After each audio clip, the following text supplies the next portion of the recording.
Hello friends, good morning. നമ്മുടെ Kerala TV സീരിയലിലേക്ക് എല്ലാവർക്കും സ്വാഗതം. ഗോമതി അങ്ങനെ പഴയ കാര്യങ്ങൾ ഓരോന്ന് ആലോചിച്ചിരിക്കുക. ആ നടന്ന സംഭവങ്ങളെല്ലാം ആലോചിച്ചു. അത് കഴിഞ്ഞ് എൻ്റെ ആര്യൻ എന്നും പറഞ്ഞിങ്ങനെ വിഷമിച്ചിങ്ങനെ ഇരിക്കുന്നു കേട്ടോ. മകൻ പോയല്ലോ. അപ്പോൾ അങ്ങനെ വീട്ടിൽ നിന്ന് മകനെ നഷ്ടപ്പെട്ട ആ ഒരു വിഷമത്തിലിരിക്കുന്ന സമയം ചേച്ചി ഞാൻ സാവകാശം പറയാമെന്ന് വെച്ചതാണെന്ന് പറഞ്ഞ് ധർമ്മം പറയുന്നു. ആര്യൻ നമ്മുടെ രാമേട്ടൻ്റെ വീട്ടിലുണ്ടെന്നുള്ള കാര്യം പറഞ്ഞ് അത് കേട്ടപ്പോൾ സത്യമാണെന്ന് ചോദിച്ചു. സത്യമാണെന്നും പറഞ്ഞു.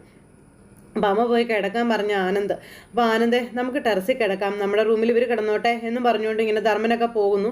ആ സമയത്താണെന്നുണ്ടെങ്കിൽ ഇവരിങ്ങനെ കിടക്കാനായിട്ട് നോക്കി നിൽക്കുമ്പം അവരെന്തിനാ ടെറസിൽ കിടക്കുന്നതെന്ന് ചോദിച്ചു മീനു.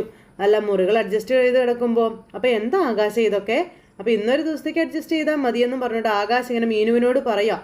ആ സമയം അനുമോനെ അവളെ നിൻ്റെ മുറിയിൽ കിടത്തിക്കോ എന്നും പറഞ്ഞുകൊണ്ട് അവിടെ നിന്ന് നമ്മുടെ അമ്മയും അങ്ങ് പോയി. അത് കഴിഞ്ഞപ്പോഴേക്കും അനു മീനുവിനെ കൂട്ടിക്കൊണ്ട് മുറിയിലേക്ക് പോകും. ആകാശ് ഇങ്ങനെ വഴിയിൽ നോക്കി ഇങ്ങനെ നിൽക്കുക കേട്ടോ.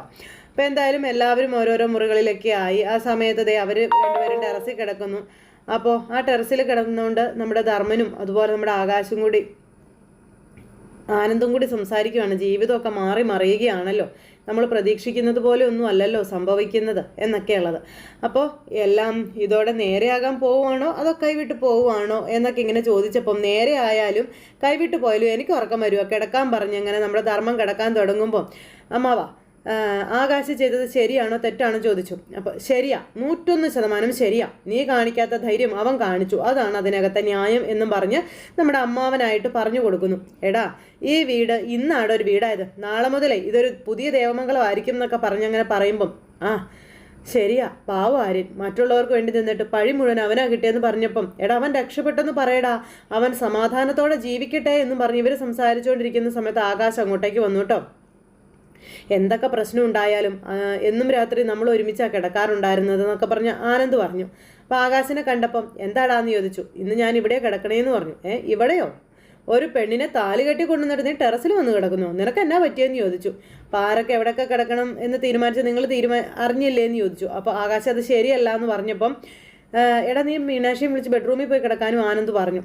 അപ്പോൾ അതെ, അതാണ് ഇതിൻ്റെ ശരി, ഇവിടെ കിടക്കാൻ പറ്റില്ല, നീ റൂമിൽ പോയിക്കോളാൻ പറഞ്ഞ് നമ്മുടെ ധർമ്മനും പറയാം. വാ ആനന്ദേ നമുക്ക് കിടക്കാമെന്നും പറഞ്ഞ് പിടിച്ച് കിടത്തുമ്പോൾ എടാ നീ ആ കുട്ടിയെ വിഷമിക്കാതെ പോടാ എന്നും പറഞ്ഞ് നിർബന്ധിച്ച് ആകാശിനെ പറഞ്ഞു വിടുമ്പോൾ ആര്യൻ നമ്മുടെ കൂടെ ഇല്ലല്ലോ എന്ന് ആലോചിക്കുമ്പോൾ എനിക്ക് ഉള്ളു കിടന്ന് പിടയ്ക്കുക.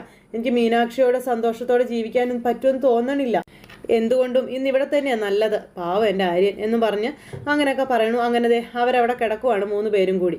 ഈ സമയത്ത് കൃഷ്ണമംഗലത്ത് അവർ പ്ലാൻ ചെയ്യുന്നു, എന്തായാലും ഇതോടെ അവൻ്റെ കട പൂട്ടും എന്നൊക്കെ പറഞ്ഞു. അപ്പം അത് നേരാ, ഈ വാർത്ത ഇപ്പം തന്നെ പരന്നു, തഹസിൽദാരുടെ മകളെ തട്ടിക്കൊണ്ടുവന്നു എന്നൊക്കെയാണ് പ്രചരിക്കുന്നതെന്നൊക്കെ പറഞ്ഞപ്പം നാട്ടുകാരെന്തെങ്കിലുമൊക്കെ കിട്ടാൻ നോക്കിയിരിക്കുകയല്ലേ എന്നും പറഞ്ഞുകൊണ്ട് നമ്മുടെ ഇന്ദിരാമ്മ പറഞ്ഞപ്പം എന്താ അച്ചമ്മേ ഇപ്പം നാട്ടുകാർക്കാണോ കുഴപ്പം, കാണുന്ന കാര്യങ്ങളൊക്കെ നാട്ടുകാർ പറയും എന്നും പറഞ്ഞ് മിത്ര.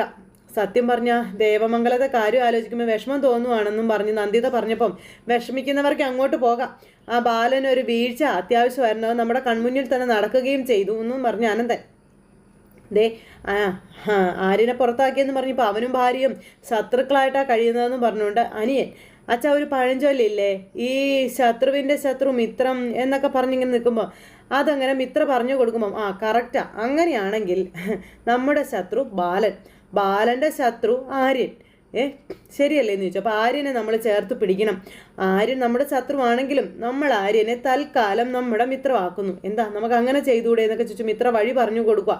ആ ആര്യൻ ഇപ്പോൾ എവിടെയാണെന്ന് ഓർത്തുകൊണ്ടാണെന്ന് ചോദിച്ചപ്പോൾ ആ ആര്യനെ നമുക്ക് കണ്ടുപിടിക്കണമെന്നും എന്നിട്ട് അവനെ നമ്മുടെ കൂടെ നിർത്തണം, അങ്ങനെയാണ് ബാലനിട്ടുള്ള പണി കൊടുക്കാൻ പറ്റുള്ളൂ, ഇതൊക്കെ പറഞ്ഞുകൊണ്ട് മിത്ര ഇങ്ങനെ ബുദ്ധിപരമായി നീങ്ങിക്കൊണ്ടിരിക്കുക.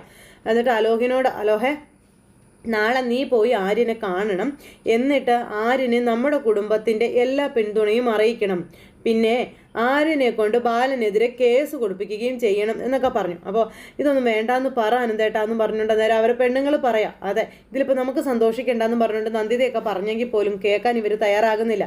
മോളെ നീയും അലോകും എന്തായാലും ഇതിൽ ഇടപെടേണ്ട, അവനോടുള്ള വാശി ഞാനും അച്യുതനും കൂടെ ചേർത്തോളാന്ന് പറഞ്ഞപ്പോൾ അല്ല വല്യച്ച ഇത്ര പറഞ്ഞതുപോലെ ഞാനും ഇത്രയും കൂടി ഇത് ഡീൽ ചെയ്തോളാം, നിങ്ങൾ ടെൻഷൻ ആവണ്ടെന്ന് പറഞ്ഞു. അങ്ങനെ ഇവരിതേ പുതിയ പ്ലാനൊക്കെ ഒരുക്കുവാട്ടോ. അങ്ങനെ അതെല്ലാം കഴിഞ്ഞ് പിന്നെ കാണിക്കുന്നത് വിഷമിച്ച് നിൽക്കുന്ന നമ്മുടെ ബാലൻ്റെ അടുത്തേക്ക് ഭാര്യ ചെല്ലുന്നു. അപ്പോൾ ബാലേട്ടാ എന്നും പറഞ്ഞു വിളിച്ച് എല്ലാം ശരിയാകുമല്ലേ ബാലേട്ടാ എന്ന് ഗോമതി ഇങ്ങനെ ബാലനോട് ചോദിച്ചപ്പം ശരിയായാലും ഇല്ലെങ്കിലും ഈ വീട് വീഴാതെ പിടിച്ചു നിർത്തിയേ പറ്റൂ എന്ന് നമ്മുടെ ബാലൻ ഇങ്ങനെ പറയുവാട്ടോ. ബാലേട്ടൻ ഇങ്ങനെ വിഷമിക്കരുത്, അതെനിക്ക് സഹിക്കാൻ പറ്റില്ല എന്ന് പറഞ്ഞ് ഗോമതി ബാലനോട് പറയണം. അങ്ങനെ ഇവർ നിന്ന് സംസാരിക്കുക. എന്നിട്ട് ബാലേട്ടാ എന്നും പറഞ്ഞ് വിളിച്ചേ. അപ്പോൾ ബാലൻ ഇങ്ങനെ നോക്കുക. ഞാൻ ഇടയ്ക്ക് പറയാറില്ലേ, ദേ ആ ദേവിക്ക് പൂജ ചെയ്യുന്ന കാര്യം അവിടെ ഒന്ന് പോയാലോ നമുക്കെന്നൊക്കെ ചോദിച്ചുകൊണ്ട് ഗോമതി ഇങ്ങനെ പറയാം. അപ്പോൾ ആ ദേവിക്ക് ഞാനൊരു നേർച്ച നേർന്നിട്ടുണ്ട്, അത് നടത്തണം. മധുരയിൽ ചെന്നിട്ട് പിന്നെ കുറച്ച് ദൂരമേ ഉള്ളൂ, എത്ര ദൂരമാണെങ്കിലും ദേവിയെ കാണാനല്ലേ, പോകാം ബാലേട്ടാ എന്നും പറഞ്ഞുകൊണ്ട് ഇങ്ങനെ നമ്മുടെ ഗോമതി പറഞ്ഞപ്പോൾ വരട്ടെ നമുക്ക് പോകാം, നിന്റെ ആഗ്രഹമല്ലേ, ഞാൻ കൊണ്ടുപോകാമെന്നും പറഞ്ഞു ബാലൻ ഇങ്ങനെ പറഞ്ഞു. അത് കേട്ടപ്പോൾ തന്നെ പകുതി ആശ്വാസമായിട്ടോ ഗോമതിക്ക്. വിഷമിക്കൊന്നും വേണ്ട, എല്ലാം ശരിയാകുമെന്ന് പറഞ്ഞ് ബാലൻ ഇങ്ങനെ സമാധാനിപ്പിക്കുക. ഭാര്യ ഭർത്താവിനെയും സമാധാനിപ്പിക്കുന്നു. അങ്ങനെ അവർ വഴിപാടും കാര്യങ്ങളും ഒക്കെ നേർന്നും അങ്ങനെ കുടുംബത്തിൻ്റെ ഐശ്വര്യം പോകാതിരിക്കാനും അങ്ങനെയൊക്കെ ഓരോന്ന് ചെയ്തുകൊണ്ടിരിക്കുന്നു. അപ്പം അങ്ങനെ ആ ഒരു ഇത് കഴിഞ്ഞതിന് ശേഷം പിന്നെ അനുവിൻ്റെ അരികിലിരിക്കുന്ന നമ്മുടെ മീനുവിനോട് ചേച്ചി ആകെ ക്ഷീണിച്ചിരിക്കുക അല്ലേ എന്ന് ചോദിച്ചു. അപ്പോൾ ഇല്ല എന്ന് പറഞ്ഞു. ചേച്ചി കിടക്കുന്നില്ലേ എന്ന് ചോദിച്ചപ്പം ഇല്ല, മോള് കിടന്നോളാൻ പറഞ്ഞു. അങ്ങനെ ഇരിക്കുമ്പോൾ എനിക്ക് ഉറക്കമൊന്നും വരുന്നില്ല ചേച്ചി എന്നും പറഞ്ഞ് ചേച്ചിയുടെ അടുത്തേക്ക് ചെന്ന് അങ്ങനെ ഇരിക്കും കേട്ടോ. ചേച്ചിക്ക് നല്ല ധൈര്യം അല്ലേ എന്ന് ചോദിച്ചു അതെന്താ മോൾ അങ്ങനെ ചോദിച്ചേ? അല്ല, വീട്ടിൽ എത്ര ബഹളമൊക്കെ നടക്കുമ്പം ചേച്ചി പേടിയൊന്നും ഇല്ലാതെ നിൽക്കുമായിരുന്നല്ലോ, കരയുകയൊന്നും ചെയ്തില്ലല്ലോ എന്നൊക്കെ ഇങ്ങനെ മീനുവിനോട് പറഞ്ഞു. ചേച്ചിയെ എനിക്ക് ഒത്തിരി ഇഷ്ടപ്പെട്ടു, ശരിക്കും സത്യമായിട്ടും. ഇവിടെ വഴക്ക് നടക്കുമ്പോൾ ചേച്ചിയെ സപ്പോർട്ട് ചെയ്യണമെന്നൊക്കെ നല്ല ആഗ്രഹം ഉണ്ടായിരുന്നു. പക്ഷേ അച്ഛനെ പേടിയാണെന്ന് മീനുവിനോട് പറയാം. ആര്യൻ ചേട്ടൻ ഒഴികെ ഈ വീട്ടിലുള്ള എല്ലാവർക്കും അച്ഛനെ പേടിയാണെന്നൊക്കെ പറഞ്ഞ് നമ്മുടെ മീനു കാര്യങ്ങൾ കേൾക്കുക. അപ്പോൾ ആകാശേട്ടൻ പാവം, നല്ല സ്വഭാവമാണ്, ഇതൊക്കെ പറഞ്ഞ് നമ്മുടെ ഇങ്ങനെ പറഞ്ഞു കേട്ടോ. ഇതൊക്കെ കേട്ട് മീനു സന്തോഷത്തോടെ ഇരിക്കാം. അപ്പോൾ ചേച്ചി എന്തോന്നും മിണ്ടാത്തേന്ന് ചോദിച്ചു. അപ്പോൾ മോള് പറയുന്നതൊക്കെ കേൾക്കുകയല്ലേ എന്ന് ചോദിച്ചു. എനിക്കറിയാം ചേച്ചിക്ക് നല്ല വിഷമം ഉണ്ടെന്നുള്ളത്, പുറത്ത് കാണിക്കാത്തതല്ലേ.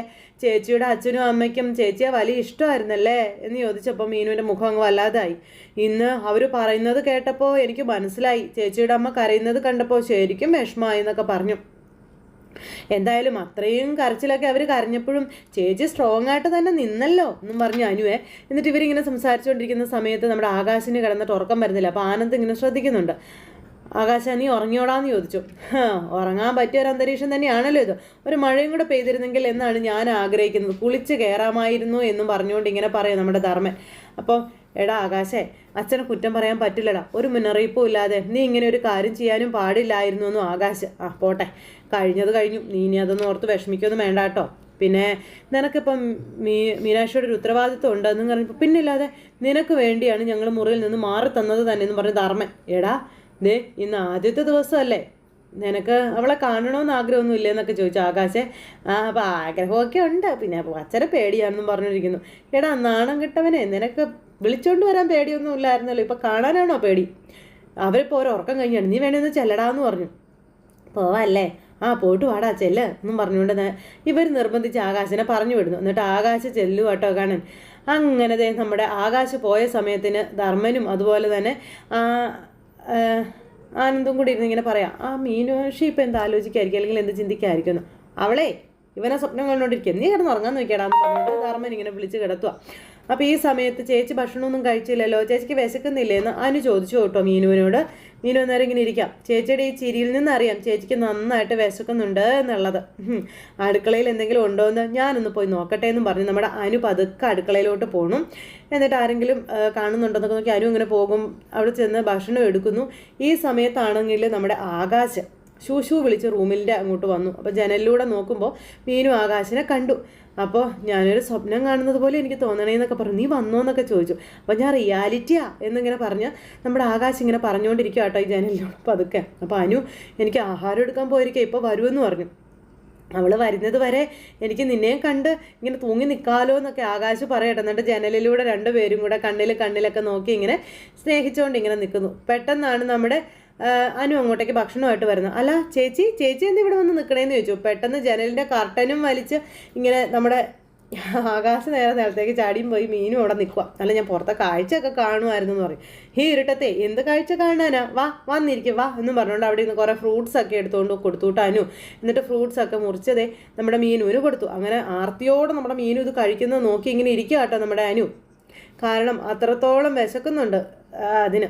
കാരണം ഇത് അപ്പോഴേക്കും നമ്മുടെ ഗോമതി ഈ ശബ്ദം കേട്ട് എഴുന്നേറ്റു. അപ്പോൾ ഈ ചുമയ്ക്കുന്ന ശബ്ദം ഇതെന്താന്ന് ഓർത്തിട്ട് നമ്മുടെ ഗോമതി പതുക്കെ എഴുന്നേറ്റ് ഇങ്ങനെ നോക്കാം. അപ്പോഴേക്കും അനു കുടിക്കാൻ വെള്ളം എടുക്കാനൊക്കെ കൊടുത്തു. അങ്ങനെ ഇവർ ആ ഒരു സെറ്റായിരിക്കുന്നു. ഈ സമയത്ത് വീണ്ടും വീണ്ടും നമ്മുടെ മീൻ വയറ് നിറയെ കഴിക്കാം. അപ്പോൾ ഇത് ആരുണ്ടാക്കിയ മുറുക്കാ എന്നൊക്കെ ചോദിച്ചുകൊണ്ട് ഇങ്ങനെ ഇരുന്ന് ഇവർ കഴിച്ചുകൊണ്ടിരിക്കുമ്പോഴേക്കും നമ്മുടെ അമ്മ കയറി വന്നിട്ട് ഇത് കണ്ടുപിടിച്ചപ്പോഴത്തേക്കും രണ്ടുപേരും ടെൻഷനായിട്ടോ കൊള്ളാം എന്നും പറഞ്ഞുകൊണ്ട് ഇങ്ങനെ നമ്മുടെ ഗോമതി നിൽക്കുന്നു. അപ്പോൾ ഗോമതി ഇങ്ങനെ നിൽക്കുമ്പോൾ നമ്മുടെ ആകാശ് ആ ജനലിലൂടെ ഇങ്ങനെ നോക്കുക. മരണവീട് പോലെ കിടക്കുന്ന വീടാ, ബാക്കിയുള്ളവരിവിടെ കണ്ണീരൊലിപ്പിച്ച് കിടക്കുക. കാരണക്കാരിക്ക് ഇതൊന്നും ബാധകമല്ലല്ലേ എന്നും ചോദിച്ചുകൊണ്ട് നമ്മുടെ മീനുവിനെ കുറ്റം പറയുന്നു നമ്മുടെ ഗോമതി. ഇതൊക്കെ ആകാശ് ജനലിലൂടെ കാണുക കേട്ടോ. താലി കെട്ടിക്കൊണ്ട് വന്ന മഹാൻ ടെറസിലോ മുറ്റത്തോ തണുപ്പും കൊണ്ട് കിടക്കുക. ഭാര്യയ്ക്ക് ഇവിടെ അമൃതേത്ത്. അമ്മേ പ്ലീസ് അമ്മേ, ഞാനിതൊക്കെ എടുത്ത് കൊടുത്തേന്ന് അനു പറഞ്ഞു. ചേച്ചി വിശന്നിരിക്കുകയാണെന്ന് അനു പറഞ്ഞപ്പം ചേച്ചിയുടെ വിശപ്പ് അനിയത്തിക്ക് സഹിക്കാൻ പറ്റുന്നില്ലല്ലേ, ബാലേട്ടൻ അറിയാത്തത് ഭാഗ്യം എന്ന് പറഞ്ഞുകൊണ്ട് നമ്മുടെ ഗോമതി വാതിലും അടച്ചിട്ട് അങ്ങ് പോയി. അങ്ങനെ ഗോമതി അങ്ങ് പോയി കഴിഞ്ഞപ്പോഴത്തേക്കും നമ്മുടെ മീനും അതൊന്നും കാര്യമാക്കാതെ വയറ് നിറയെ കഴിക്കാം കേട്ടോ. പാവത്തിന് വിശന്നിട്ട് വയ്യ. അയ്യോ അമ്മ ഇത്രയ്ക്കൊക്കെ വഴക്ക് പറഞ്ഞല്ലേ, ഞാൻ കരുതി അമ്മ വഴക്ക് പറയുന്നത് കേട്ടപ്പോൾ ചേച്ചി ആകെ വിഷമിച്ച് ആഹാരം കഴിക്കൽ നിർത്തുവെന്ന. അപ്പോൾ എന്തിന്, ഇനി നാളെയും വഴക്ക് കേൾക്കാനുള്ളതല്ലേ, ആരോഗ്യം വേണം. അതുമല്ല നല്ല വിശപ്പും ഉണ്ട് നമ്മുടെ മീന് പറഞ്ഞ്. ചേച്ചി ആകെ അടിപൊളിയാണല്ലോ എന്നും പറഞ്ഞുകൊണ്ട് ഇങ്ങനെ പറയുന്നു. അപ്പോഴേക്കും നമ്മുടെ ആകാശിൻ്റെ കണ്ണ് നമ്മുടെ മീന് കണ്ടു. മീനും അനുവും കണ്ടു. പെട്ടെന്ന് അനു അയ്യോ ചേച്ചി ഇതേ ജനലിൻ്റെ അടുത്ത് ആരോ ചേച്ചി എന്ന് പറഞ്ഞിട്ട് അനു ഇങ്ങനെ പറയാം. അപ്പോഴേക്കും നമ്മുടെ ശബ്ദം കേട്ട് അനു ഇങ്ങനെ വന്ന് നോക്കും, ആരെയും കണ്ടില്ല. അപ്പോഴേക്കും അനു വലിയവായിൽ കിടന്ന് കാർന്നു. അനു പെട്ടെന്ന് ഒച്ചയ്ക്ക് കാറിയപ്പോഴത്തേക്കും കള്ളൻ എന്ന് പറഞ്ഞാൽ കരയുന്നത്. അപ്പോഴത്തേക്കും നമ്മുടെ ബാലനും എഴുന്നേറ്റു. ബാലൻ എഴുന്നേറ്റപ്പോൾ അയ്യോ അനുമോളല്ലേ കരയുന്നത്, നീ വേഗം ടോർച്ച് എടുത്തേന്ന് പറഞ്ഞുകൊണ്ട് ടോർച്ച് ഗോമതിയോട് എടുക്കാൻ പറയും. ഈ സമയത്താണെന്നുണ്ടെങ്കിൽ അവിടെ ഈ ശബ്ദം കേട്ടുകൊണ്ട് ആനന്ദും അതുപോലെ തന്നെ ധർമ്മജനും കാര്യങ്ങളെല്ലാം കൈവിട്ടു പോയി. ഇനി കള്ളനെന്നൊരു പേരും കൂടിയേ ബാക്കിയുള്ളൂ. ഈശ്വര എല്ലാം പൂർത്തിയായി, നീ വന്നേന്ന് പറഞ്ഞുകൊണ്ട് ഇങ്ങനെ ആ ഒരു ഇതിൽ ഇവർ ഓടി ഇറങ്ങി ചെല്ലും. അവർ ഓടി ഇറങ്ങി ചെല്ലുന്ന സമയത്ത് അതായത് അനുവും അതുപോലെ മീനും കൂടെ പുറത്തേക്ക് വന്നു. അതായത് ബാലൻ്റെയും ഗോമതിയുടെ അടുത്തേക്ക്. എന്താ മോളെ എന്ത് പറ്റിയെന്ന് ചോദിച്ചപ്പോൾ കള്ളൻ എന്നും പറഞ്ഞുകൊണ്ട് കൊച്ചിങ്ങനെ പറഞ്ഞു. കള്ളനോ? അല്ലച്ചാ അനുമോൾക്ക് തോന്നിയതായിരിക്കും എന്ന് മീനാക്ഷി പറയാം. അല്ല ഞാൻ കണ്ടതാ അവിടെ എന്ന് പറഞ്ഞിട്ടുണ്ടെങ്കിൽ പറയുമ്പോൾ ഞാൻ നോക്കട്ടെ എന്ന് പറഞ്ഞുകൊണ്ട് നമ്മുടെ ബാലൻ നോക്കാനായിട്ട് പോവാം. അപ്പോൾ ഇവിടെ ഒന്നും കാണുന്നില്ലല്ലോ മോളെ എന്ന് പറഞ്ഞു. അവിടെയൊക്കെ നോക്കിയിട്ട് അതുവഴി ഓടുന്നത് ഞാൻ കണ്ടതാ അച്ഛാ എന്നും പറഞ്ഞുകൊണ്ട് നമ്മുടെ അനു ഇങ്ങനെ പറഞ്ഞ് നോക്കിയിട്ട് വരാമെന്നും പറഞ്ഞുകൊണ്ട് ബാലൻ ഇങ്ങനെ നോക്കാൻ പോകുന്നു. ഗോമതിക്ക് ആകെ പേടിയായി. ഗോമതി ഈ സമയത്ത് ഒറ്റയ്ക്ക് പോവല്ലേ എന്ന് പറഞ്ഞുകൊണ്ട് ഇങ്ങനെ പിടിച്ചു നിർത്തുക. പക്ഷേ എവിടെ കേൾക്കാൻ, ആര് കേൾക്കാൻ? അപ്പോഴത്തേക്കും മീനുവിനും പേടിയായി. എൻ്റെ ദൈവമേ ഞാൻ ഇനി എന്തൊക്കെ കാണേണ്ടി വരുമോ എന്ന് ഓർത്തു. അപ്പോഴത്തേക്കും നമ്മുടെ ആകാശ തലവഴി മുണ്ടുവിട്ട് ഓടുക. അങ്ങനെ ഓടി ഇങ്ങനെ അപ്പോഴേക്കും എന്താ അമ്മേ എന്താ പ്രശ്നമെന്ന് ചോദിച്ചുകൊണ്ട് ഇങ്ങനെ ആനന്ദും ധർമ്മനും കൂടെ വന്നു. എടാ അവിടെ കള്ളൻ ആ സൈഡ് എന്ന് പറഞ്ഞുകൊണ്ടിങ്ങനെ. അപ്പോൾ അളിയൻ വരുന്നുണ്ടല്ലോ എന്ന് ധർമ്മം പറഞ്ഞു കഴിഞ്ഞപ്പോഴേക്കും അളിയൻ വന്നപ്പോൾ ഇവർ ചോദിച്ചു എന്താ അളിയ അവിടെ കള്ളനെ കണ്ടെന്നു. ഞാനൊന്നും ആരെയും കണ്ടില്ല എന്ന് പറഞ്ഞു. അപ്പോൾ അങ്ങനെ ആ ഒരു ഇതിലിങ്ങനെ നിൽക്കുമ്പോൾ അതെങ്ങനെയാ സ്വർണ്ണമൊക്കെ വാരിയിട്ടുകൊണ്ടാണല്ലോ ഓരോരുത്തർ വന്നിരിക്കുന്നത്, പിന്നെ എങ്ങനെയാണ് കള്ളം വരാതിരിക്കുന്നതെന്ന് ഈ പറയുന്ന നമ്മുടെ ഗോമതി പറഞ്ഞപ്പോൾ അമ്മേ ചേച്ചിയുടെ സ്വർണ്ണമൊക്കെ സുരക്ഷിതമായി വെച്ചിരിക്കുന്നതെന്ന് പറഞ്ഞു അനു. അച്ഛാ നിങ്ങൾ പോയി കിടന്ന് ഉറങ്ങുക, നിങ്ങളും ചെല്ലെന്ന് പറഞ്ഞുകൊണ്ട് ആനന്ദ് അങ്ങനെ നിർബന്ധിച്ച് അങ്ങനെ ഈ ബാലനെ കയറ്റി വിടാനായിട്ട് മക്കൾ ശ്രമിക്കുന്നു. ബാലൻ അന്നേരം ഒരു ട്രിപ്പും കൊണ്ട് ടോർച്ച് അടിച്ചിങ്ങനെ നോക്കുക. അങ്ങനെ ടോർച്ച് അടിച്ചിങ്ങനെ നോക്കിക്കൊണ്ട് ഇങ്ങനെ നിൽക്കുന്നിടത്ത് ഇന്നത്തെ കഥ അവസാനിച്ചു. അപ്പോൾ എല്ലാവരും കാത്തിരുന്ന് കാണല്ലേ. എല്ലാവർക്കും നല്ലൊരു ദിവസം ആശംസിക്കുന്നു. നന്ദി.